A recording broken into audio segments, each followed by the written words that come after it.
Some years ago, a church I served did a Reader's Theater production of Thornton Wilder's play, Our Town. And I bet you remember that play, probably having seen it at some point, maybe put on by your high school, your college, or somewhere else. And you may remember the graveyard scene that comes near the end of the play. Young Emily has died in childbirth, a not uncommon occurrence in the early 20th century. From her grave, she receives permission to go back to the world for one day. And she chooses her 12th birthday. And she is full of delight to see her town, Grover's Corners, as it was years before. But everyone is so busy, including her mother. She'd forgotten that. And here's what she says. "Oh, Mama," she says, "look at me 1 minute as though you really saw me, Mama. 14 years have gone by. I'm dead now. You're a grandmother. Wally's dead too. His appendix burst on a camping trip to North Conway. We felt just terrible about it. Don't you remember? But just for a moment, now we're all together. Mama, just for a moment, we're happy." So all that was going on, and we never noticed, she says. And when it becomes just too much for her, this return, Emily says, "Take me back now up the hill to my grave. But first, wait, one more look. Goodbye, world," she says. "Goodbye, Grover's Corners. Mama and Papa, goodbye to clocks ticking and Mama's sunflowers and food and coffee and new iron dresses and hot baths and sleeping and waking up. Oh, Earth, you are too wonderful for anybody to realize you." Well, the Hebrew Testament scripture set for today, as we heard Mary read, is from Exodus. And it's a wonderful exposition on home and homelessness. The story is about the people of Israel who've been freed from bondage as slaves in Egypt, but find themselves not in Shangri-La, but what looks to them to be a forbidding wilderness, right? "Have you brought us out of Egypt, Moses, to kill us with thirst?" It's like when you take your family on vacation and everything goes wrong and they turn on you. Well, the Israelites had been uprooted.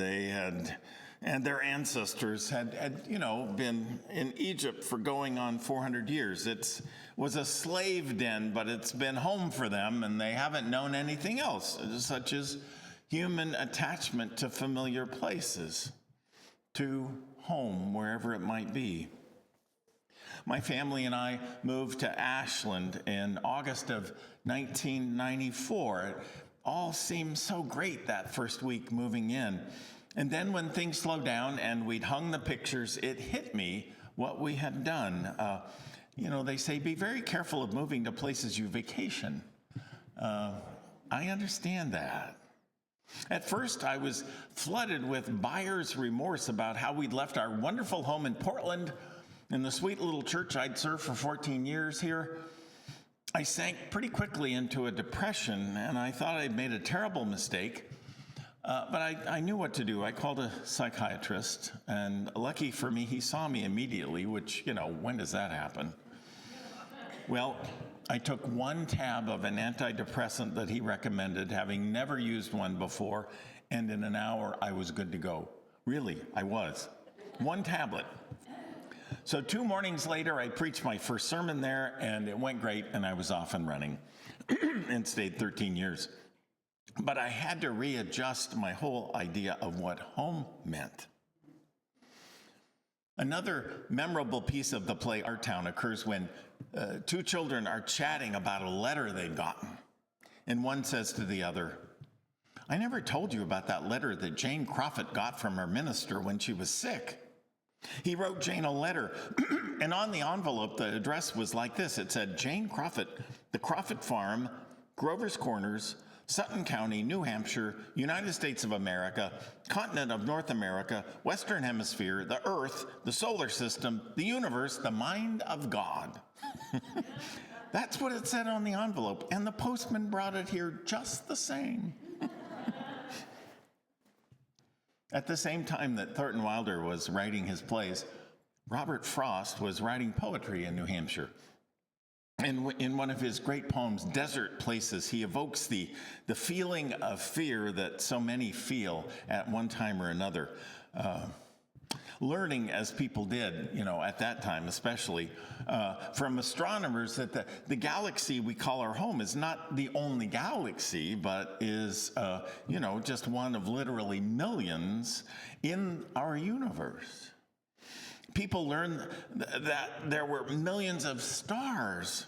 Most of the universe, in fact, made up of empty spaces at the very same time. And so Robert Frost writes in his poem, "They cannot scare me with their empty spaces between stars, on stars, where no human race is. I have it in me so much nearer home to scare myself with my own desert places." Such is our life, right? You feel at home, but something may uproot you, and boom, you feel like the earth has moved or been removed, and what in the world is home? We humans just, in fact, are wired to be located. In Plato's differentiation of various stages of life, he speaks of age 30 as the householder stage. A stage when youthful wanderlust has supposedly dissipated and the nesting instinct dominates. Holiday Inn, remember, used to promise its guests no surprises. That's what home offers us, and Holiday Inn knew we like to have it when we travel too. Somewhere in the Gospels, Jesus says of himself that he was, quote, he had, quote, nowhere to lay his head. He left home, and he knew he couldn't really go back again. Though he tries, he goes back to Nazareth, but remember, if you remember, things go very poorly. And later, his mother and brothers, he finds out, think he's crazy for going to that new town called Capernaum and for calling 12 other fellows to leave everything they call home and to follow him. Life, seems designed to push us out beyond our limits, to get us out into deep waters where we are in over our heads, out of reach of any feeling of home. How does one cope in that kind of world? When I led our adult education class this last year on Asian religions, I noted with some irony that we in the West have only 100-year tradition of taking the unconscious seriously. Only 100 years. It's really only as old as Sigmund Freud. But the Hindus have been talking about the unconscious for at least 3,000 years. Think of it. The unconscious for Hindus is not one level of consciousness, but several, in fact. And they've known about REM sleep and its importance forever. An important component of their philosophy notes that life is so difficult that human beings require absolutely every 18 hours or so to retreat into sleep, which at its deepest level for Hindus is nothing less than the state of supreme bliss.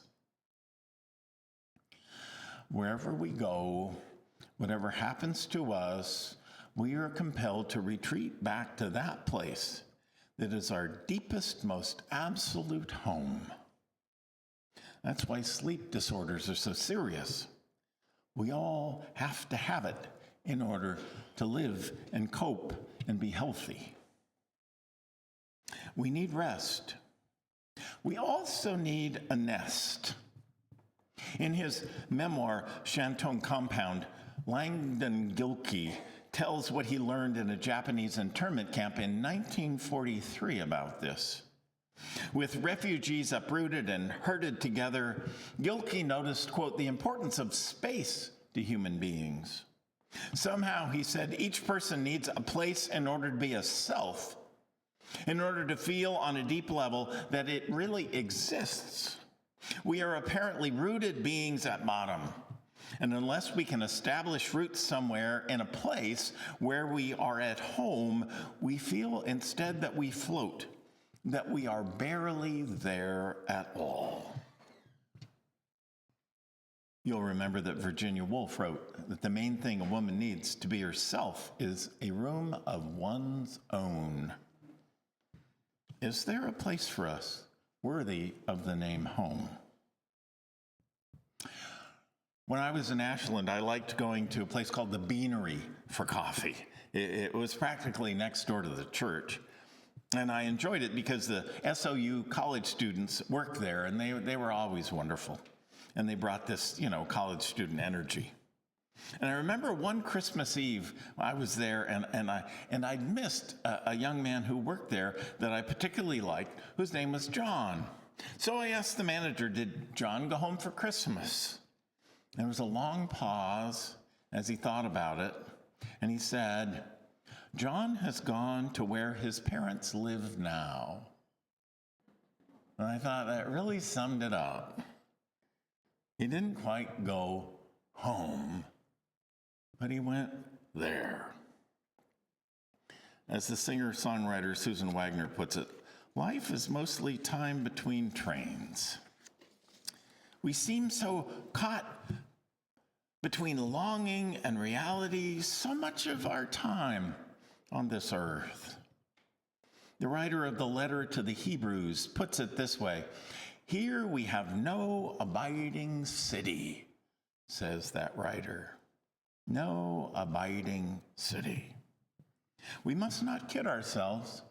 Maybe God means for us not to settle down, settle in with present arrangements as if they were our, forever home, as if we could ever have such a place. Perhaps we are not meant to be so easily pleased, but we can't be blamed for trying, right? When my father died, I bought a house. The death of someone you love is a tangible reminder that life is so fleeting and fragile, that things are so transient, that whatever here is, hardly lasts. That's why I decided, I think, to root myself at that moment. Here there is no abiding city. So how do we get along knowing this? What can get us by when home is such an amorphous concept? Let me tell you this story. It also comes from my time in Ashland. A few years ago, an elderly woman at the Rogue Valley Manor, which is a big place for folks to live in their last years. Well, she decided she wanted to do something with the little money she had. She couldn't endow, anything huge to be remembered by. But she decided, even though she had this modest amount of money, she shouldn't downplay it. And so she chose to endow a little scholarship, a couple of $1,000s, for young girls, one scholarship per year that would go to a female high school graduate from the Valley. And I remember the first girl who was awarded a degree. Her father was in prison, and her mother had a drug problem that meant that she was not dependable. In fact, she was gone more time than she was present to her two children. Some grandparent who lived far away paid the rent and the utilities on the little house that she lived in with her 13-year-old brother. So they were never on the street. But again, their mother was seldom home. And again, they didn't even know their father. How in the world did you manage? This girl got straight A's. How in the world did you manage? One of the trustees of the fund asked her. Well, she said, my brother and I know that every night there are 2 or 3 different porches on our street where we can just show up and know that we'll be given dinner and someone there will help us with our homework. I just find myself, I've been telling this story for a lot of years, and I just find myself so moved by it every time. I'm wondering if maybe all of us are more like that girl and her little brother than we'd like to admit. Some days, we're just there, standing on a porch, ringing somebody's doorbell, hoping someone will take us in and hug us and feed us and help us with, whatever it is we've got to take care of. I know I'm there sometimes. So the gospel lesson appointed for the day, that is the companion of the one from Exodus, is about just such a woman, a Samaritan woman who has come to a well at noon to draw water. There she meets Jesus, and there she meets herself too, her real self. She's been homeless all her life, it seems, always looking for something to root her. She's been married 5 times, we're told. 5 times. It's never taken, but God, she has tried. Getting married, is sometimes a way for souls who feel rootless to try to make something they can call home, right? Well, her longing seems to be greater than her ability to sustain any one relationship. And the whole meeting with Jesus hinges on Jesus cutting through her subterfuge and excuses and letting her know she is accepted 100% for who she is and not for who she pretends to be. That's the gist of that story. She marvels at the fact that he seems to know her through and through, maybe better than her own family, maybe better than she knows herself. Well, he's clear that whoever she is, he's fine with it. Broken marriages, homelessness, the whole 9 yards. And it made me think, once again, of the writer Anne Lamott. I've shared this before, but it's such a perfect image of what the Gospels are so often talking about it. How when the bottom had fallen out of her life, and she was physically sick, drinking too much, using too many drugs, just lying on her bed. She said, as I lay there, I became aware of someone with me, hunkered down in the corner. The feeling was so strong that I actually turned on the light to make sure no one was there, and of course there wasn't anyone. But after a while, in the dark again, I knew it was Jesus, just sitting there on his haunches in the corner of my sleeping loft, watching me with patience and with love.